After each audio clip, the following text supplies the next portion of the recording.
പാലക്കാട് വാളയാറിൽ ആൾക്കൂട്ടത്തിന്റെ മർദ്ദനമേറ്റ് ഇതര സംസ്ഥാന തൊഴിലാളി മരിച്ചതിൽ മൃതദേഹം ഏറ്റെടുക്കാതെ പ്രതിഷേധം തുടർന്ന് ബന്ധുക്കൾ.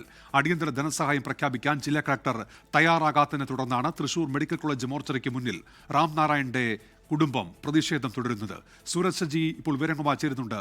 സൂരജ്, ഈ ചർച്ചയിൽ ചില കാര്യങ്ങളിലൊക്കെ തീരുമാനമായല്ലോ. ഈ നഷ്ടപരിഹാരത്തിന്റെ കാര്യത്തിൽ എന്താണ് ജില്ലാ ഭരണകൂടത്തിന്റെ നിലപാട്, സൂരജ്?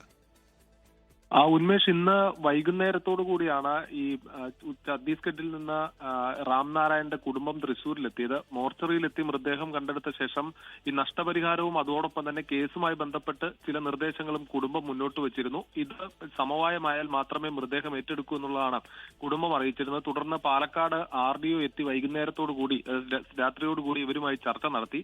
ഈ ചർച്ചയിൽ 10 ലക്ഷത്തിൽ കുറയാത്ത നഷ്ടപരിഹാരം നൽകാമെന്ന് RDO ഉറപ്പു നൽകുകയും ചെയ്തു. SC/ST അക്രോസിറ്റി ആക്ട് പ്രകാരം കേസെടുക്കാം, അതോടൊപ്പം തന്നെ ആൾക്കൂട്ട കൊലപാതകത്തിന്റെ വകുപ്പുകൾ ചുമത്താം എന്നടക്കമുള്ള കാര്യങ്ങൾ പറയുകയും ചെയ്തു. പക്ഷേ ഈ ധനസഹായം സംബന്ധിച്ച് ഔദ്യോഗികമായി ഇതുവരെയും ഒരു ഉത്തരവ് പുറത്തിറക്കാൻ ജില്ലാ ഭരണകൂടം തയ്യാറാകുന്നില്ല. അവർ പറയുന്നത് ഇതിനകത്ത് മന്ത്രിസഭാ യോഗം കൂടിയാണ് അതിൽ അന്തിമ ഒരു തീരുമാനം എടുക്കേണ്ടത്. അതുകൊണ്ട് തന്നെ തങ്ങളുടെ പരിധിയിൽ വരുന്നതല്ല, തങ്ങൾക്ക് ശുപാർശ മാത്രമാണ് നൽകാൻ കഴിയുക എന്നുള്ളതാണ് ജില്ലാ ഭരണം ഇത് സംബന്ധിച്ച് ഇപ്പോൾ കുടുംബത്തെ അറിയിക്കുന്ന കാര്യങ്ങൾ. കുടുംബമാകട്ടെ ഈ ധനസഹായം ഔദ്യോഗികമായി പ്രഖ്യാപിച്ചുകൊണ്ടുള്ള ഉത്തരവ് ലഭിച്ചാൽ മാത്രമേ തങ്ങൾ ഈ പ്രതിഷേധത്തിൽ നിന്ന് പിന്നോട്ട് പോവുകയും ചെയ്യുകയുള്ളൂ എന്ന് അവരും അറിയിക്കുന്നുണ്ട്. അങ്ങനെ ഇപ്പോൾ തൃശൂർ മോർച്ചറിക്ക് മുന്നിൽ വലിയ പ്രതിഷേധം ആയി കുടുംബം അവിടെ തന്നെ ഇരിക്കുന്ന സ്ഥിതിയാണ് ഉള്ളത്. ഉന്മേഷ്, ശരി. സൂരജ് സജ്ജിയാണ് വിവരങ്ങൾ നൽകിയത് ഇപ്പോൾ തൃശൂരിൽ നിന്ന്.